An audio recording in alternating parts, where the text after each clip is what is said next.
48 घंटे इस वक्त कुछ अहम बने हुए। पेशावर में बूटों की आवाज़, फौजी दस्तों की आमद, गवर्नर राज की धमकियां या कुछ और है। सुहेल अफरीदी कोहाट जलसे की तैयारियां भी कर रहे हैं और अडियाला जेल में 10वीं मुलाकात भी नाकाम हुई। ये मिस्री निज़ाम की फील्ड मार्शल के हवाले से खबरें, मोहसिन नकवी को यूरोप और शहबाज शरीफ को तुर्कमेनिस्तान के दौरों पर, और जनरल फैज़ का केस जिस वक्त पूरी दुनिया में गूंज है, अमेरिका में खास तौर पर। असल खेल क्या हुआ उसकी मैं आपको तफसील बताऊंगा। नॉर्वे के सफीर को डिमार्च करने पर नॉर्वे का भी जवाब भी आना है, और तहरीक इंसाफ के माली मामला, तंजीमी मामला और लॉन्ग मार्च की ताखीर की असल वजूहात भी आ गई। उसका हल भी तहरीक इंसाफ के सामने रखूंगा अगर उन्हें पसंद आया। मरियम मार्शल पंजाब में चालान में 135 करोड़ गरीबों से निकलवाए गए, और बांग्लादेश का इंकलाब जनरेशन जी जीत की तारीखी इलेक्शन 12 फरवरी जनरेशन जी की पहली हुकूमत का क़याम नजर आ रहा है। तफसील से लेकिन खबरों की बात करूं, सबसे पहले सुहेल अफरीदी अडियाला जेल में खान से 10वीं मरतबा मुलाकात नहीं होने दी कि आज बाकायदा बैरियर लगाए गए थे, क्योंकि फैसल वाडा, रावी हसन यूद ने फौज का ये पैगाम पहुंचा दिया था कि बैरियर से आगे नहीं आने देंगे पिछले बयान पर। अब सुहेल अफरीदी ने इस पर एक बात की कि हम किस नहज पर हमें लाने की कोशिश कर रहे हैं। ये मैं आपको आगे चल के बताता हूं कि असल ये किस नहज पर लाने की कोशिश कर रहे हैं। सुहेल अफरीदी के बाद अलीमा खान की भी आज सादकाबाद थाने में पिंडी में जज अमजद अली शाह के सामने केस था, और वही केस था कि इन्होंने इमरान खान का पैगाम अवाम को लाकर क्यों दिया, जिस पर अलीमा खान ने कहा गवाहान बनाने की जरूरत नहीं है, एहतजाज की कॉल का इमरान खान ने पैगाम दिया था, मैं लाई थी और आगे भी लाऊंगी, एतराफ़ कर रही हूँ, तस्लीम कर रही हूँ, गवाह किस लिए बुला रहे हैं। प्रोसिक्यूशन ने बयान रिकॉर्ड पे लाई है। देखें, कोशिश इनकी यही है कि ज़्यादा से ज़्यादा प्रेशर अलीमा खान पे और सुहेल अफरीदी पे लाएं। हालांकि अलीमा खान तो सिर्फ पैगाम रसा है, पैगाम तो इमरान खान का। अब अलीमा खान ने बाहर जो गुफ्तगू की अदालत के कि प्रोसिक्यूशन के ये बाकी जो लोग हैं बगैर बेशर्म लोग हैं जो रात को 2 बजे पूछ रहे हैं ख़वातीन अडियाला जेल के बाहर क्या करेंगी। ऐसी नौकरियों पर तो 4 हरफ भेजें कि तनख्वाहें हराम की पता नहीं लेते हैं, मुजालिम लोगों पर ढा रहे हैं, सब कुछ रिकॉर्ड हो रहा है। इंशाल्लाह माफ़ी तो नहीं मिलेगी, जिससे पूछे वो कहता ऊपर से हुक्म आया। शिकारी जानवरों की तरह ये पीछा करके पानी फेंक रहे थे, और ऐन उस वक्त देखिए जब अलीमा खान सेनेटर मुश्ताक से इसराइल की कैद के बारे में, इसराइल के मुजालिम का पूछ रहे थे, और ये यहाँ पर इसराइल की तरह फ़लस्तीनियों पर जो मुजालिम वो कर रहे थे। बहरहाल मंगल के मुलाकात में कह रही हम दोबारा उसमें आएंगी, जो आए उसका 100 बिस्मिल्लाह शुक्रिया, जो नहीं हम तब भी अकेली बैठे नहीं। इमरान खान के साथियों को उन्होंने बड़ा शुक्रिया अदा किया। एस्टेब्लिशमेंट देखें जो इस वक्त पैगाम पहुंचा रही है कि मुल्क में जो मिस्र का मॉडल या प्यूटन बनना है या बशार अल असद बनना है, इक़्तिदार पे कब्जा करना है, ये भूल जाते हैं प्यूटन दुनिया का, ट्रंप के बाद दूसरा बड़ा लीडर है, बशार अल असद का बाप भी लीडर था, उनकी शाही हुकूमत ये किस्म की।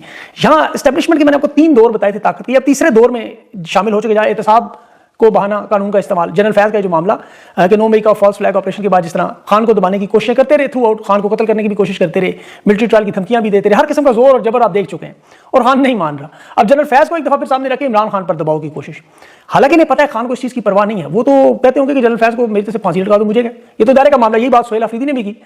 असल निशाना लेकिन जाहिर है इमरान खान और तहरीक इंसाफ है। और इस वक्त जो बात हम करते हैं ना कि ये फैसला कुन मराहिल और मुज़ाहिमत की तरफ मामला, जनरल फैज़ को सजा सुनाना, गवर्नर हाउस पे फौजी दस्ते तैनात करना, इमरान खान को अडियाला जेल से मुंतकिल करना, तहरीक इंसाफ का कलअदम करना, सुहेल अफरीदी को नायल करना, ये धमकियां और पैगाम एक तसलसल दे दिए जा रहे हैं ताकि लॉन्ग मार्च की कॉल आए, लॉ एंड ऑर्डर का बहाना बनाए, मरकज कार्रवाई करे, जिसकी बार बार कहते हैं हमारे पास ऑप्शन मौजूद है। आप इनके जो फैसल वाडा के बयान देखें, एक लफ्ज़ पंजाब पुलिस बना दिया फौज को, एक लफ्ज़ उनका बिल्कुल वही पूरा होता है। तो तहरीक इंसाफ ये बातें जानती है अच्छी तरह कि इन्हें इस वक्त प्रोवोक किया जा रहा है, वो रेज बेट, यानी जिसका मतलब है कि ये चाहते हैं कि वो ऐसा इकदाम करें, एक बहाना दें, ताकि फिर हमारे मंसूबों में आगे जो हम ये करना चाहते हैं उनको कंप्लीट कर सकें। ये खबरों की शक्ल में जो पैगामात आते हैं वो बिल्कुल उधर से ही आते हैं कि इनसे कहें कि ये करके दिखाएं हमें, ताकि मरकज कार्रवाई करे। अब जिसकी जिक्र ये बार बार ऑप्शन के तौर पर गवर्नर राज की बात करते हैं, खैबर पख्तूनख्वा में गवर्नर हाउस पर फौज लगाना, और खैबर पख्तूनख्वा वैसे भी 60-70 हज़ार फौजी या नीम दस्ते मौजूद होते हैं, FC रेंजर्स वगैरह। अब गवर्नर राज के बारे में बहुत से लोगों को पता नहीं, उसमें सूबाई हुकूमत खत्म करनी पड़ती है, वज़ीर आला काबीना तमाम वजीर, सूबाई असम्बली मुअत्तल करनी पड़ती है, फिर इंतजामिया पुलिस ब्यूरोक्रेसी को वफाक अपने कब्जे में लेता है, सियासी जलसे जुलूस हड़तालें सब लॉन्ग मार्च पर पाबंदियां लगाती है। ये आइन के आर्टिकल 234 का इस्तेमाल करते हैं, और ये पाकिस्तान की तारीख में जब भी हुआ, मार्शल लॉ के दौर में सबसे बड़ा हथियार इस्तेमाल हुआ। उस गवर्नर राज का नतीजा मशरकी पाकिस्तान जैसे बांग्लादेश बना, बलोचिस्तान में सर्जनसी हुई, खैबर पख्तूनख्वा में हुकूमतें टूटी। ये बदकिस्मती से, इस ब्लंडर से तारीख में, अब मैं आपको थोड़ा तारीख से बताऊं, 25 मार्च को मशरकी पाकिस्तान में गवर्नर राज लगा, 26 मार्च को वहाँ मुफ्ती बानी की बगावत हुई, अप्रैल में खाना जंगी शुरू हुई, उसके बाद फिर नवंबर में भारत की मुदाखलत हुई, और 16 दिसंबर को फिर ढाका में पाकिस्तानी फौज के हथियार डालने की तकरीब हुई, और 16 तारीख को दुनिया ने बांग्लादेश को एक नया मुल्क बनाया। ये नतीजा निकलता है उसका। जब भी आप सियासी अक्सरियत की हकतलफी करें, जैसे शेख मुजीब की या आज की जा रही है, फौजी ऑपरेशन से नफरत की इंतहा पहुंचाएं, चाहे ऑपरेशन सर्च लाइट हो या KP में हो, सूबे का मरकज से ताल्लुक तोड़ें, फिर बैरूनी ताकतें फायदा उठाती हैं, और भारत अफगानिस्तान बैठे हुए हैं इस सूरत हाल को देख रहे हैं। अब ये इनकी मर्जी है कि ये अगर खुदा न खास्ता उस तरफ जाते हैं। तहरीक इंसाफ से तो देखें, इन्हें सबसे बड़ा खौफ कॉल का है ना कि लोग निकलेंगे, सबसे बड़ा खतरा इन्हें हमेशा लोगों के निकलने का, एहतजाज का। याद रखें, इनके ज़हन में हर वक्त ये तहरीक इंसाफ का लॉन्ग मार्च फंसा है। अब तहरीक इंसाफ लॉन्ग मार्च की कॉल क्यों नहीं दे रही है? एक तो ज़ाहिर है वो देखिए इस चाल से बचने की कोशिश करें। दूसरा भी अदील राजा साहब ने कहा कि तहरीक इंसाफ के पास PTI ऑफिशियल को तनख्वाह देने के लिए पैसे नहीं, फंड्स नहीं है। अब देखिए इन मसाइल का तो हल मेरी कोशिश होगी इस व्लॉग में बता दूं, ये उतनी बड़ी रॉकेट साइंस नहीं है। वैसे भी ज़्यादातर अरकान तो मुफ्त काम करते हैं, जो बाकी रह गए उनकी जुल्फी बुखारी 6 माह की तनख्वाहें देने का ऐलान कर रहे हैं। اب جو رہ گئے ہیں وہ رضاکارن کی مدد کر سکتے ہیں. سوشل میڈیا ویسے بھی آپ کو پتا ہے نوجوان بے تحاشا ہے, آفیشیل کام تو بہترین کر رہی ہے, لیکن پاکستان کے نوجوان مدد کے تیار ہیں کیونکہ مظلوم جماعت ہے. اب سوشل میڈیا پر بھی انکڈو ریبون نے ایک بڑی اچھی تجویز لکھی جس پہ میں نے غور کیا, تو واقعی 1 کروڑ اوورسیز پاکستانی ہیں, $1 €1 £1 مہینے کے حساب سے چندہ کر دیں اور سارے نام بھی دیں, 10 15 20 لاکھ لوگ بھی دیں, تو یہ کہاں معاملہ چلا جاتا ہے. پھر طریقے صاحب کی جو کمیٹی ابھی بنا رہے ہیں الیکشن کے حوالے سے, بلے کے نشان کے, وہ اپنا کام کرتے رہیں. اوورسیز چیپٹر کے انتخابات میں جیسے بھی یورپ میں اعلان کیا ہے برکی صاحب نے, ان انتخابات کو آن لائن کر دیں, اوورسیز چیپٹر کے ساتھ قیادت کے 2-3 دھڑے بنا دیں, ایک عمران خان کی رہائی کے لیے انٹرنیشنل لیول پہ, ایک تنظیمی اعتبار سے, ایک پارٹی چلانے کے لیے, میڈیا سیل کو چلانے کے لیے بھی لوگوں کو متحرک, وہ بھی مفت میں آ جائیں گے. پھر چھوٹی چھوٹی ریلیاں, جلسے جلوس پاکستان اوورسیز سمیت نکالنا شروع کر دیں, اپنے تمام اجلاس لائیو کریں, لوگوں کو دکھائیں, جو پڑھے لکھے قابل لوگوں نے سامنے لیں, جیسے انفارمیشن ٹیکنالوجی میں ہیں, وکیل ہیں, ڈاکٹرز ہیں, بہت بڑا نیٹ ورک ہے, 1 کروڑ پاکستانی ہیں, 1 کروڑ ملاقاتیں کریں, لیڈرشپ کے حوالے سے عوام کو جوڑیں. دیکھیں ایک تحریک ہے نا, اس میں یہ سارے کام کرنے پڑیں گے. اس کے لیے جو سب سے اہم معاملہ ہے وہ بیرسٹر گوہر یا وہ شیخ وقاص, سلمان اکرم راجہ, ان کے سر پر نہیں چھوڑنا. ایک سینٹرلائز سسٹم ہوتا ہے جہاں سے سب کچھ چلتا ہے, اور ایک ہوتا ہے ڈی سینٹرلائز پاور, بانٹ دیا, بانٹتے پاور, لوگ مزاحمت کے ساتھ کھڑے ہیں, انشاءاللہ معاملہ آپ کے ساتھ چلتا رہے گا. عمران خان دیکھیں جب تک تحریک کا چلانے کا اعلان کریں, پاکستان کی پوری قوم اوورسیز کے ساتھ کھڑے ہیں. میں اگلے ویلاگز میں اس پہ مزید بھی تفصیلات بتاتا رہوں گا. ابھی جنرل فیض کا معاملہ بڑا چلا ہوا ہے پوری دنیا کی اخبارات میں, یقین کریں, جو مارشل لا اور کورٹ مارشل کا 14 سال کی سزا ہے. اب اس میں ماضی کو اگر ہم دیکھیں تو جنرل فیض کی نہ تو ابھی تو فی الحال گرفتاری, کوتکڑی کی تصویر کو جیل میں پنجرے میں, نہ ان کا کوئی مطلب بھانجے بتیجے بہنوں ماں باپ بیٹیوں کی کسی کی بھی گرفتاری خدا نخواستہ نظر, یا گھر میں توڑ پھوڑ نظر نہیں آئی جیسے خان کے ساتھ ہوا. اللہ نہ کرے ایسا ہو, میری ایسی کوئی خواہش نہیں ہے, لیکن نہ ہی ان کے رینکس واپس لیے گئے. اب سابق D G I S I دیکھیں آپ, لیفٹیننٹ جنرل اسد درانی, اس کا بھی کورٹ مارشل ہوا تھا, جو را کے چیف ایس کے دلت کے ساتھ کتاب لکھتے ہوئے ان کی بعد میں پینشن تک بحال ہوتی رہی. پھر لیفٹیننٹ جنرل جاوید اقبال, قومی سلامتی کو نقصان پہنچایا, انہوں نے غیر ملکی اداروں کو جاسوسی حساس معلومات افشاں کی, اندازہ کریں 14 سال سزا ہوئی, لیکن فیلڈ مارشل عاصم منیر نے ختم کی. تو یہ اتنا بڑا معاملہ نہیں ہے, اپیل میں الٹ سکتی ہے یا ہو سکتا ہے نہ الٹے, اس دفعہ نیا کوئی کام شروع کریں. لیکن اگر ان معاملات میں سزائیں ہوتی ہیں تو پاکستان کا کوئی جرنل آپ کو اپنی نیچرل موت مرتا ہوا نظر آتا, سارے انہیں سزاؤں میں ہی مارے جاتے ہیں. اس پہ امریکہ کا مطالبہ تھا, اس کی میں آپ کو ثبوت دوں, آج ہی ٹرمپ نے $686 ملین کی F-16 اپ گریڈ کے منصوبے کی منظوری بھی دی. یہ جنرل فیض کی سیاست میں مداخلت کا مسئلہ تو ہے ہی نہیں. یہ فیلڈ مارشل کے نون لیگ کا جو نوٹیفکیشن ابھی جاری ہوا, اس کا پہلا معاوضہ قیمت, اس ڈیمانڈ میں جنرل باجوہ کا کورٹ مارشل بھی مانگا گیا. دیکھیں اس کی جرات کرتے ہیں نہیں, لیکن سب سے زیادہ اگر سیاست میں مداخلت پاکستان میں تو جنرلوں نے کی. یہ جنرل باجوہ کے آپ ریٹائرمنٹ سے 1 ہفتہ پہلے کے تقریر سن لیں, انہوں نے کہا 70 سال سے فوج اور فوجی جنرل سیاست میں بھرپور مداخلت کرتے ہیں. اور پھر اس کی گواہی آپ دیکھیں رانا ثناء اللہ نے مختلف ٹی وی پروگراموں میں دی کہ انہیں حکومت کس طرح آفر کی جاتی تھی. سابق وزیر اعظم شاہد خاقان عباسی کے جنرل باجوہ کے حوالے سے بیانات سنے کہ عمران خان کی حکومت ختم کرنے سے لے کر عدم اعتماد کے معاملات کیسے ہوتے رہے. خواجہ آصف کے باقاعدہ عثمان ڈار سے الیکشن ہارنے کے بعد فون کال جنرل باجوہ سے اعتراف, پھر 2 دفعہ جنرل باجوہ سے میٹنگ کا اعتراف, پھر اسپیکر وہ پنجاب اسمبلی احمد خان ہیلی کاپٹروں میں جو ملاقاتوں میں بتاتا رہا, پھر مریم نواز کے شوہر کیپٹن صدر نے اعتراف کیا کہ لندن نواز شریف کے پیر پکڑ کے اسے واپس لائے.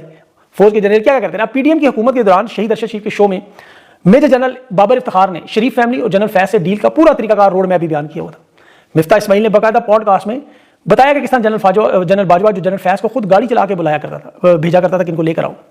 جاوید لطیف کا آپ کو بیان سنے, آن ریکارڈ موجود ہے کہ ہماری تو حکومت ہی جنرل فیض نے بنوائی, نواز شریف شہباز شریف نہیں تیار تھے, زبردستی بنائی گئی. اور پھر عمران خان کی عدم اعتماد سے حکومت گرائی بھی ان لوگوں نے. وہ فیصل واڈا وہ نواز شریف کو ہائی کورٹ سے احکامات جو کہ ایئرپورٹ سے مطلب خود جنرل فیض گاڑی چلا کے گیا. زبیر عمر کے بیانات, سیاسی مداخلت میں مریم نواز کے لیے اسپیس بنانا, راستہ ہموار کرنا, مولانا فضل الرحمان کے بیانات کہ عمران خان کی حکومت میں اعتماد میں جنرل باجوہ نے گرائی. تو یہ ایک پوری ایک لمبی حقیقت ہے کہ ادارہ کبھی پیچھے نہیں ہٹا سیاست سے. فارم 47 کی حکومت بنانا, الیکشن لوٹنا, کیسز معاف کرو, یہ تو آپ کے سامنے ہو رہے ہیں. یہ سب کچھ جنرلوں کی مداخلت سے ہوا.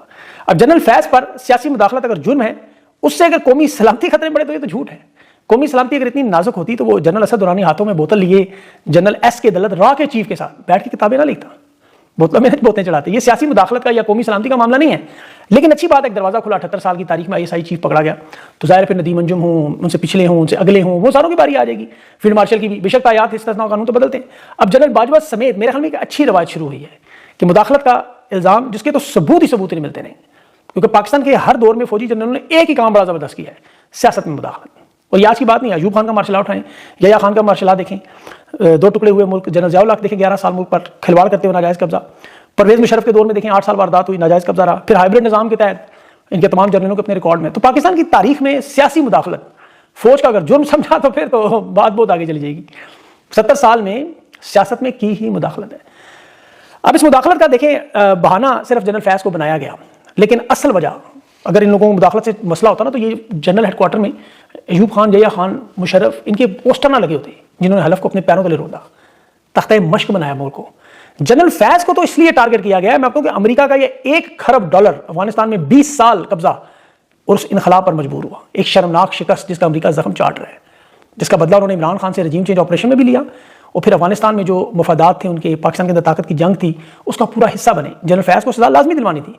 इमरान खान को भी जो साइफर भेजा गया था, ये अमेरिका के लिए बड़ा तकलीफ दे लम्हा था 2021 कि अफगान हुकूमत बगैर एक गोली चलाए काबुल पर कब्जा करके। आप दुनिया भर की इंटेलिजेंस रिपोर्ट देखें, वहाँ कह रहे हैं कि अफगानिस्तान की हुकूमत की मदद इंटेलिजेंस की ISI ने की थी। ये अमेरिकी थिंक टैंक पेंटागन CIA ने वाज़ेह अल्फाज में बताया, 3 नाम, 3 टारगेट बल्कि बताए, एक इमरान खान, एक जनरल फैज हमीद और एक ISI जो अफगानिस्तान के विंग में शामिल लोग थे। अमेरिका को भी लगता था कि अफगान हुकूमत जो मौजूद है उसमें असल मुज़ाकरात ये ISI करती रही, और उसका तो अभी हमने हालिया दिनों में सबूत भी देखे। कतर में, सऊदी अरब में, कतर में, तुर्की में जितने मुज़ाकरात हुए उसमें ISI के DG जनरल आसिम मलिक मुज़ाकरात कर रहे थे। अफगानिस्तान में जो हुकूमत बनी, जो डील हुई, उस वक्त कहा जाता है मास्टरमाइंड जनरल फैज थे। अमेरिकी बयानिया ये था कि पाकिस्तान ने हमारी 20 साल की कोशिशों को नाकाम कर दिया। और ये जो अक्सर व बेशतर बहाना लगाते हैं ना कि इमरान खान ने 10 साल का प्लान बनाया हुआ, तनून लीग के सहाफ़ी कहते हैं। अमेरिकी एस्टैब्लिशमेंट का भी ये ख्याल था कि जनरल फैज अगर मुस्तकबिल में पावर सेंटर बना, आर्मी चीफ बना, तो अमेरिका का इस खिते में असर मुकम्मल खत्म हो जाएगा। एक तो पहले ही इमरान खान उनके कंट्रोल में नहीं है अमेरिका के, फिर ऊपर से आर्मी चीफ भी ऐसा आ गया तो जो उनके मफादात का मुकम्मल मुखालिफ हुआ, तो फिर क्या बनेगा। अब इस सूरत हाल में ये भी याद रखें कि जनरल फैज CPEC और बीजिंग यानी चीन के बड़े करीब भी था। एस्टैब्लिशमेंट के अंदर भी इसकी बड़ी पॉपुलरिटी आज भी है, इसे इसीलिए मुस्तकबिल का आर्मी चीफ समझा जाता था। और इमरान खान भी अफगानिस्तान के मामले पर इस पर मुकम्मल एतमाद करते थे। ये साइफर केस में जो अमेरिका ने बिलवास्ता जनरल फैज को जिम्मेदार ठहराया था, आप साइफर में अमेरिकी हुकाम की बड़े स्टेटमेंट्स में था इमरान खान को सिस्टम से निकालना है और आप या हमारी तरफ हैं या मुखालिफ है, वो वाला मामला था। और उसमें लिखा था certain elements in Pakistan intelligence, जो हमारे मुखालिफ हैं इमरान खान के अलावा जनरल फैज और ISI कुछ मजीद अफसान जिनकी गिरफ्तारी की बात कर रहे हैं, जो रजीम चेंज के बाद निशाना भी बहुत सारे बने। तो बराह रास्त जनरल फैज अमेरिकी पॉलिसी के लिए नाकाबिल कबूल था।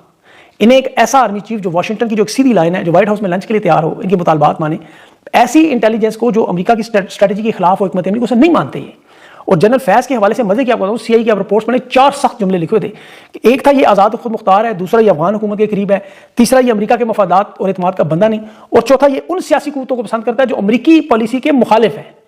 अब आप सोचें कि माजी में जितने भी फौजी जनरल सियासी रहनुमा पाकिस्तान में इनकी बात नहीं मानते थे, ज़ुल्फ़िकार अली भुट्टो, जनरल ज़िया ने भी नहीं मानी अफगान पॉलिसी में, परवेज़ मुशर्रफ के ऊपर भी आर्टिकल 6 जो लगे थे बाद में, और इमरान खान के हवाले से, और अब जनरल फैज भी। तो ये पूरी एक लाइन है, एक तसलसल है।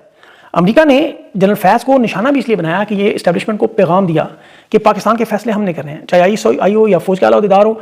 जनरल फैज के मामले को अमेरिकी मीडिया देखती कवरेज देता रहा। अमेरिकी सफारतकार कितने मुतमईन नजर है, $686 बिलियन फौरन अप्रूव कर दिया। तो अमेरिका ने इन्हें कहा था कि रिलीफ इन्हें किसी सूरत में नहीं मिलनी चाहिए, बल्कि अमेरिकी थिंक टैंक ने यहाँ तक लिखा था ये फैसला फौज का अंदरूनी मामला नहीं है, आलमी दबाव का हिस्सा है। आप ब्रुकिंग इंस्टीट्यूट की 2023 की रिपोर्ट पढ़ें, पाकिस्तान की मिलिट्री इंटेलिजेंस की जो मैगजीन्स हैं उनके, उस पर रिपोर्ट पढ़ें, पॉलिसी हैं, जरीदे हैं, फॉरेन रिलेशंस हैं कि एक ताकतवर खेल, अमेरिकी मफादात, एक पूरी रिपोर्ट मौजूद है। मैं ज़्यादा टाइम नहीं लेता, उस पर आप पढ़ें, उसको आप अंदाजा हो जाएगा। अभी एक नॉर्वे के वजीर, अभी जो सफ़ीर ईमान मज़ारी का केस सुनने सुप्रीम कोर्ट पहुंचे, वहाँ जज साहब ने तो सफ़ीर को अंदर भी बुलाया और ट्रायल रोकने का सुप्रीम कोर्ट ने हुक्म दिया, लेकिन मामला आगे बढ़ा तो नॉर्वे के सफ़ीर को डिमार्च कर दिया गया। तफसील मांगी, क्यों गए हैं भैया।